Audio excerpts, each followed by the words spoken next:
શું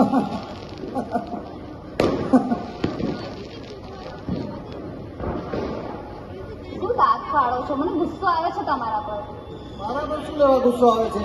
ત્યાં કહ્યું કે રવિવારે લગ્નમાં જવાનું છે તો હું તને લઈને ગયો. મેં જોયું કે રવિવારે લગ્ન છે, પણ તમે પણ કંકોત્રી જોઈ તો તમે શું જોયું? ભાઈ મેં તો ફક્ત એટલું જ જોયું કે આ પાર્ટી પ્લોટ છે અને આટલા વાગે જમણવાર છે, બીજું કશું મેં જોયું નથી. એટલે મારી એકલીનો વાંક એમ? મારી એકલીનો વાંક નથી, તમારે પણ જોવું જોઈએ કે કઈ તારીખે લગ્ન છે. ભાઈ દરેક માણસ પોતાની ઘરે કંકોત્રી આવે ને એ તો ફક્ત એટલું જ જોઈએ કે જમણવાર ક્યારે છે, કેટલા વાગે છે અને કઈ જગ્યાએ છે, બીજું કશું ના જોઈએ. ખાધા સિવાય કોઈ ધંધો નહીં. અને તમને ખબર હતા ને કે બીજાના લગ્ન છે તો ત્યાં અમે ડીશ લઈને બેસી ગયા. અભી ડીશ લઈને બેસી ગયા તો શું કરવાનું? જમવાનું જ હોય ને. ભાઈ મેં ડીશ લીધી તો ત્યાં પણ ડીશ લીધી. હા, પણ તમે એવું નહીં, આ રવિવારે હતા લગ્ન કે આવતા રવિવારે? આ રવિવારે થઈ ગયું, આ રવિવારે લગ્ન છે. હા, તો ડીશ કેમ લીધી? ભાઈ મેં ડીશ લીધી તો તે ડીશ લીધી અને મને ખબર છે કે તું ઘરે આવીને જમવાનું બનાવવાની નથી. પછી મારે શું કરવાનું? મારે બજારમાંથી મંગાવવું પડે, ખોટો ખર્ચો કરવો એના કરતાં હું ત્યાં મફત ના જમી લઉં. વાહ વાહ વાહ, મફતમાં જમવા મળ્યું એટલે મજા આવી ગઈ. શરમ ના આવી તમને? એમાં શેની શરમ? હું તૈયાર થઈને આવું અપ ટુ ડેટ ગયા હોય ગમે તેનું લગ્ન હોય જમી લઈએ. હા હા હા, નાનપણની તાજા. વાહ વાહ વાહ, નાનપણમાં બી આવું જ કરતા હતા. કોઈના બી લગ્નમાં ઘૂસી જવાનું ને મસ્ત જમને આવી જવાનું, એકદમ તરત આજે થઈ ગઈ યાદો હે. આ શું બોલી એનું દુઃખ નથી, પણ એને કઈ કોની દીધું એ ખબર નથી પડતી. તો જમવાની મજા આવી ગઈ. સારું, ચાલો હવે કપડાં બધું. નિરાલી બોલો. સાંભળ, હા આ આપણે બેનના ઘરે લગ્ન છે હા, અને એનો કોઈ ફોન નથી, કોઈ ખબર અંતર નથી, કોઈ ઉત્સાહ નથી. શું હકીકત શું છે? આ તમે મને પૂછ્યું ને તો સારું કર્યું, બાકી હું તમને કહેવાની જ હતી. વાત એમ છે નહીં, એમની બાજુમાં મારી ફ્રેન્ડ રહે છે રમા, એ મને આજે મળી હતી શોપિંગમાં. એ મને એમ કહેતી હતી કે પ્રણવ કુમારને ત્યાં ચોક્કસ કંઈક છે ને તકલીફ થઈ છે ધંધામાં અને એ લોકો સખત મૂંઝવણમાં છે. તો મને એમ વિચાર આવે છે કે આપણે જઈ આવવું જોઈએ. હાલ તું તૈયાર થા, ચાલ જઈએ. અરે આટલું સરસ જ છે, બેનને ત્યાં જવામાં શું ત્યાં? હા ચાલો ચાલો. હવે નેક્સ્ટ ટિકટોક ભાઈ બહેનનો પ્રેમ.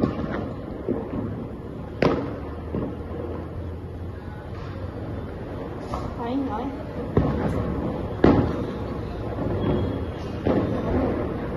પ્રણવ, આ શું થયું? આપણે ધંધામાં બહુ ખોટ ગઈ છે.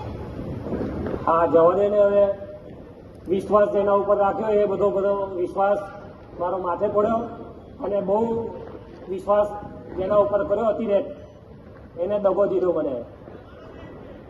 તમને જેના પર વિશ્વાસ ના રહ્યો હોય એ કંઈ નહીં, પણ મને મારા ઠાકોરજી ઉપર પૂરેપૂરો વિશ્વાસ છે. એ આપણું કાર્ય સારું જ કરશે. હા તારા ઠાકોરજી કઈ ઉપરથી આવીને મદદ કરવાના તને? એ મને નથી ખબર ઠાકોરજી કયા સ્વરૂપે આવશે અને કેવી રીતે મદદ કરશે, પણ મને મારા ઠાકોરજી ઉપર, મને મારી પ્રાર્થના ઉપર પૂરેપૂરો વિશ્વાસ છે. હા હા હવે જોઈએ તારા ઠાકોરજીને. હે પ્રભુ, હે ઠાકોરજી, મારી રક્ષા કરજો અને અમારો પ્રસંગ સારી રીતે પાર પડે એવી કૃપા કરજો. બસ હવે તમે અમારી લાજ રાખજો. હા હવે જોઈએ. ટિંગ ટોંગ. જો હવે કોણ આવ્યું?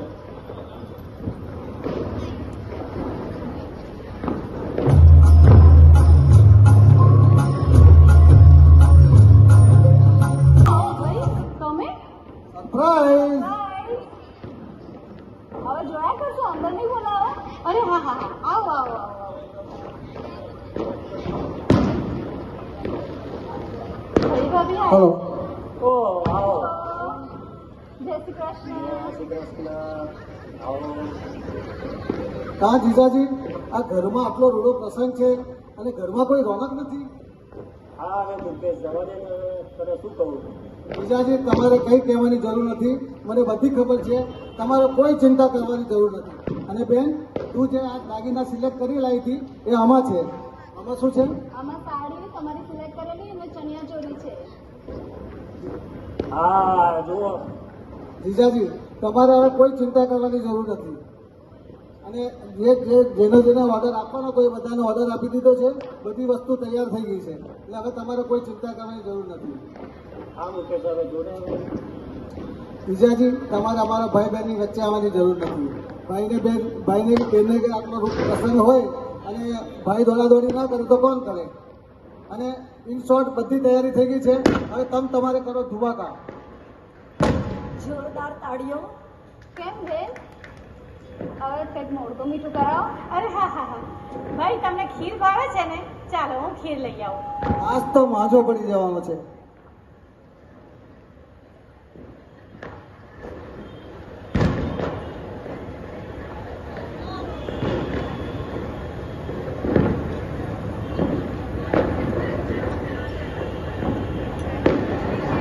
બેન, તારી ખીરનો સ્વાદ તો હજી એવા ને એવો છે.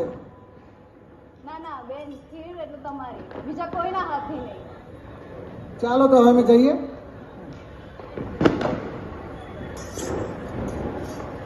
જીજાજી, તમારે કોઈ ચિંતા કરવાની જરૂર નથી. અને બેન, તને ખબર છે તારે જે કંઈ બી કામ હોય આ તારો ભાઈ હંમેશા હાજર રહેશે. એટલે તારે કોઈ ચિંતા કરવાની જરૂર નથી. ચાલો બેન, ચાલો ચાલો, જરાય ચિંતા ના કરતા. અને હવે અમે વાસ્તે ગાસ્તે મોસાળું લઈને આવવાના છે એટલા ધામધૂમથી, એટલે એની પણ તમારે ચિંતા કરવાની જરૂર છે નહીં. બરાબર ને? મળીએ આપણે. આપણે લગ્નની તૈયારી કરીએ. ચાલો ચાલો.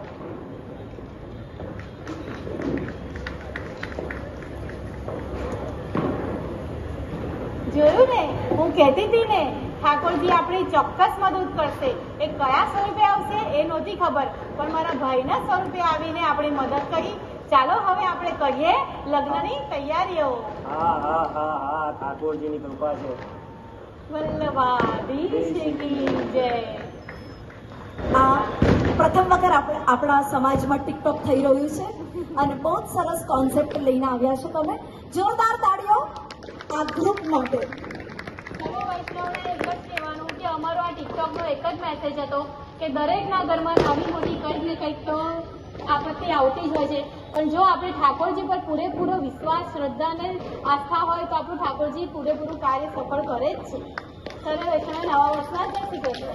અને અહીંયા આગળ સંગીતાબેન હું કહેવા માંગીશ કે ઈરાન અને ઇઝરાયલ, યુક્રેન કે રશિયા કે કાશ્મીરમાં આતંકવાદ, એ બહારના રમખાણો આપણે જોઈએ છે, પણ આપણી આજુબાજુ ઘણી બધી નાની નાની વસ્તુઓ હોય છે. અને દિવાળી છે એક એવો તહેવાર છે કે આ બધી વસ્તુઓનું સોલ્યુશન લાવી શકે છે.